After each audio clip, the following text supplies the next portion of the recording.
Good morning, welcome back. Richard with DNR Farms. It's cold, y'all. It's a cold morning. For us, it's cold. I think everybody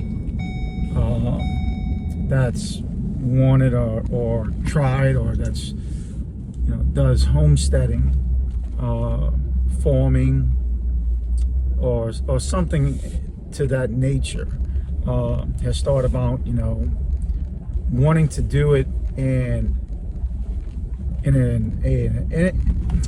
how can I say, wanting to do it in an environment that they're not accustomed to, something that's challenging, and I can tell you right now, we're not even close to where we could be. We've been having these fronts pop, come down,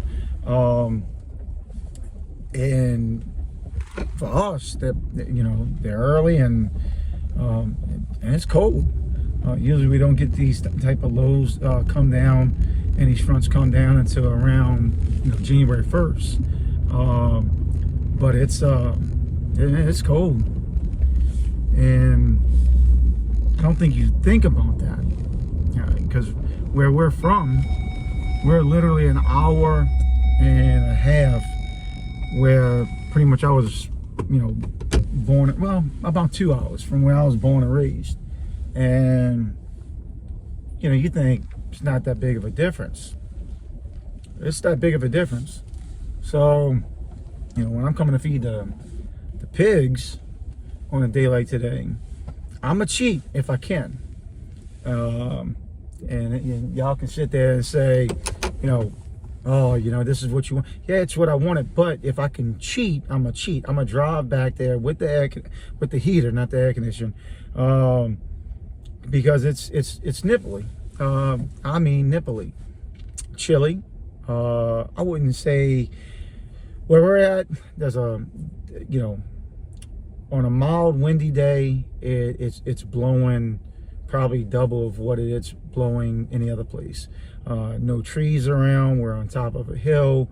Elevation's a little higher, so when we have a forecast and it's saying 5 to 10 mile an hour winds, we're having probably 20 mile an hour gust, give or take. So it's chilly. We just don't have the cold. We have the wind here. With that being said, I would love to, I see these YouTubers that they're up north, especially Alaska. Jesus, that's gorgeous looking at it. It's breathtaking, man. But I can tell you, I don't physically know if I'd be able to do that. I mean, I just don't. I mean, you tell me if you'd be able to. I don't know if I'd be able to I just don't know. I really don't. I mean, as a man that I like to challenge myself, I just don't know if I'd be able to do that. To do it for a weekend, for a week, a month, but these people that are doing homesteading in Alaska, they're doing 7-8 months a year in winter, cold winter. So, and I don't want to hear that crap, well, winter's different. It's a different type of dry up there than it is in Louisiana. I understand everything about the humidity, and then you got dry weather. I do understand that. But man, hell, cold's cold. So, yeah, I think the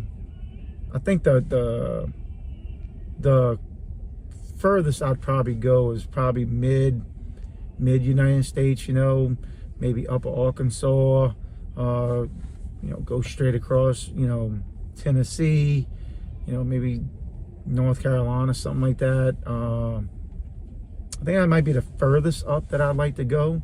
I don't think I could go any further than that. I just, not with doing it at an older age, just wanting, just starting to do it, be one thing, born and raised doing stuff like that, and you're accustomed to it. The ins and outs. of how to make things work, and don't sit there and say, oh, it's just like it is, you know, 8-hour drive away. No, there's different ways that you set up your piping and stuff like that for irrigation, for water and stuff like that for animals. The freezing point of them, how you insulate them, what happens if they get frozen and you got 4 or 5 days of freezing weather.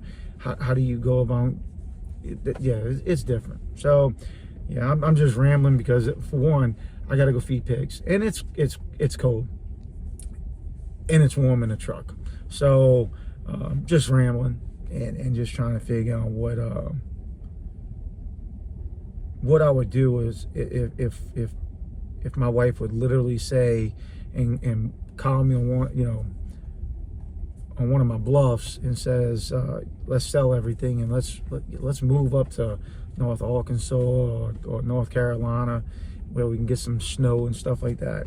So there's a part of me that, I'm gung-ho. There's a part of me that if she ever calls my bluff, I'm a creek without a paddle, So, but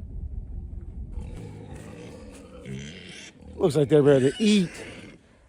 Huh? Y'all ready to eat? Hey, piggy, y'all ready to eat? Yeah.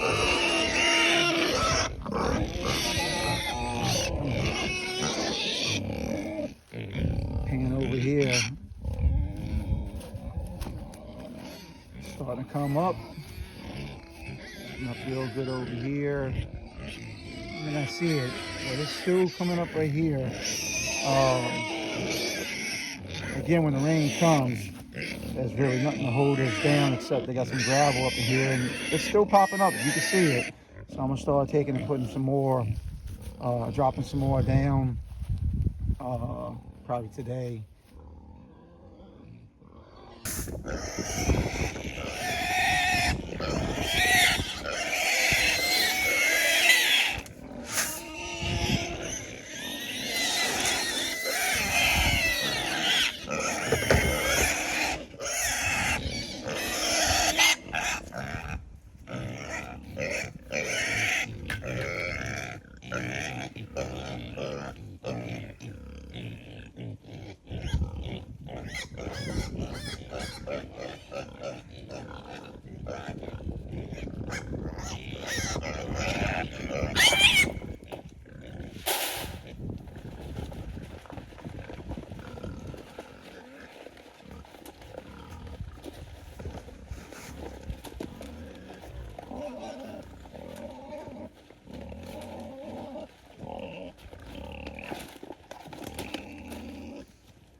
I had the piglets, we brought them back up front to a chicken coop we had.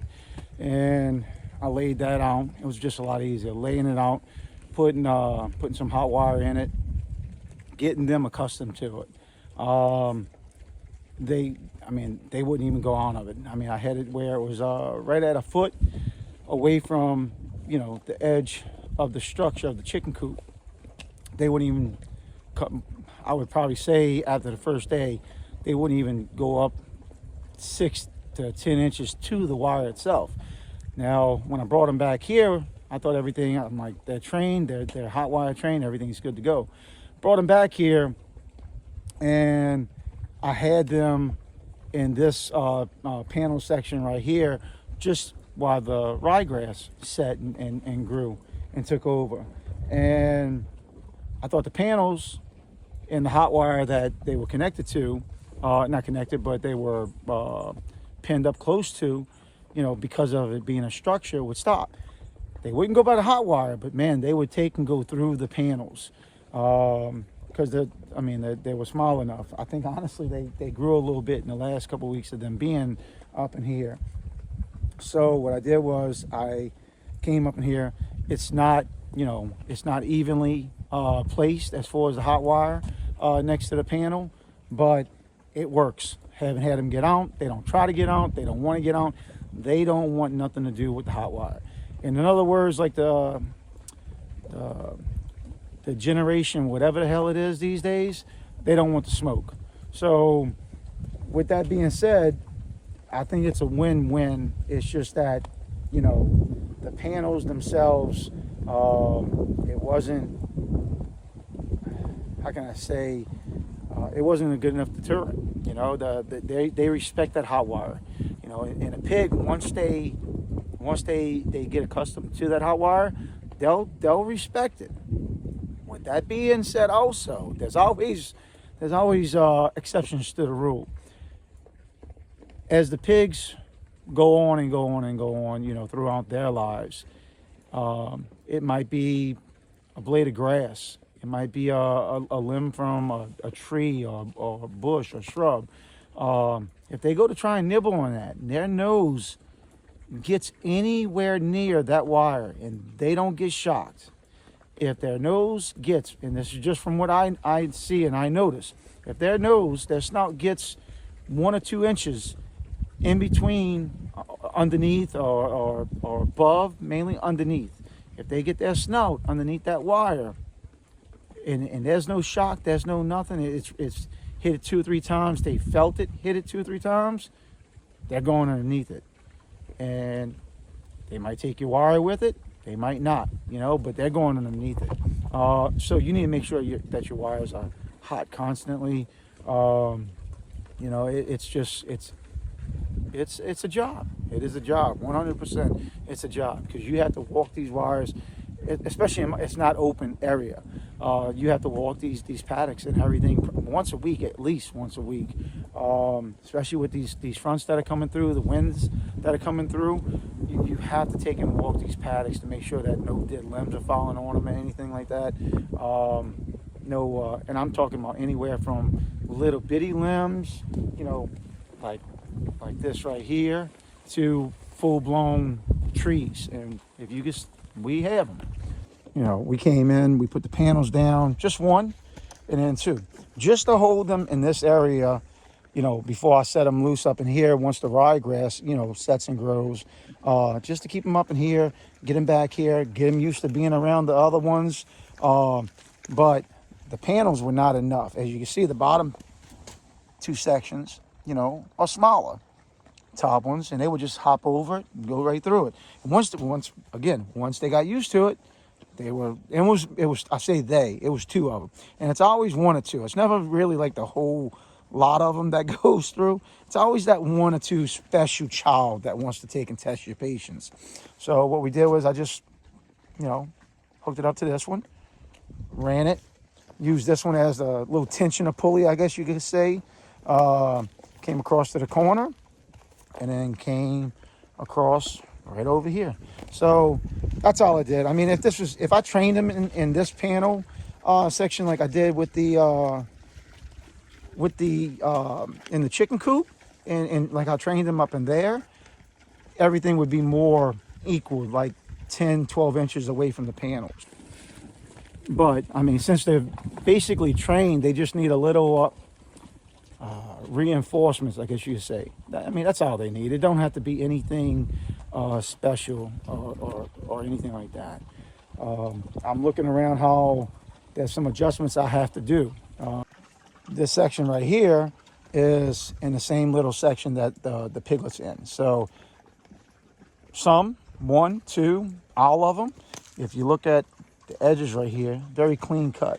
Now, if you look at this was already a low-lying section because it had the bigger pigs in. But this is newer here, where if you come on this side, try not to get shot, they're starting to take and rut out more and more sections, especially right here. This is all fresh from the piglets. So what I need to do right here is come in and do like I did with this T-post, because this section right here was lower. So what I did was I took this T-post, just a old T-post, and just set it right here, just as a little obstruction. And it brings that wire down lower to that. So I could do that, or it don't even have to be a hot wire. I can run a wire from the bottom of that T-post and straight to this plastic post right here. Just tie it onto the bottom. Once they see that wire, they won't even come close to it. So that's the only issue I see that's left in this little section that they're in. And they're good to go. So, I mean, as of right now, it's pretty simple with the piglets and the pigs. You know, it takes time. It takes some effort. It's not extremely hard. It does take time, and it does take some manual labor. I mean, going up and down. I mean, if you're seeing where I'm at, going all the way down, you know, you walk up and down that, looking at the wires and everything, being careful. You know, again, I don't have the best of legs. You know, my balance, you know, I'm going side to side right now. My balance ain't what it used to be. So, you know, you have to be careful when doing things back here. But for the most part, you know, taking care of pigs, and on a good note, being back here, is pretty simple because you have natural structures that protect them. You have natural windbreaks that help them. Where if they would be up here, you know, on the top area, you know, or if we had them in the pasture in front of my mother's house, or on the main, you know, the pasture back here, or in the large pastures in the front of the property, you know, you're talking about we'd have to build structures, we'd have to bring in hay, we'd have to bring in a lot of stuff. Again, we have a lot of wind that comes into play here. Back in the back here, you know, the incline, the trees, it stops a lot of that. It helps, it gives them that natural surrounding area that they need. Be pigs, you know, they are pigs. One way or another, they're pigs. They're nasty, they're stubborn, they're a pain in the butt. Man, they taste good. They are delicious. And I say that looking at them, and there's a 1% piece inside of me that gets choked up. And then I get hungry. And that's it. So with that, time to get back inside. It's chilly. I'll see y'all tomorrow. Stay blessed, y'all. Talk to y'all later.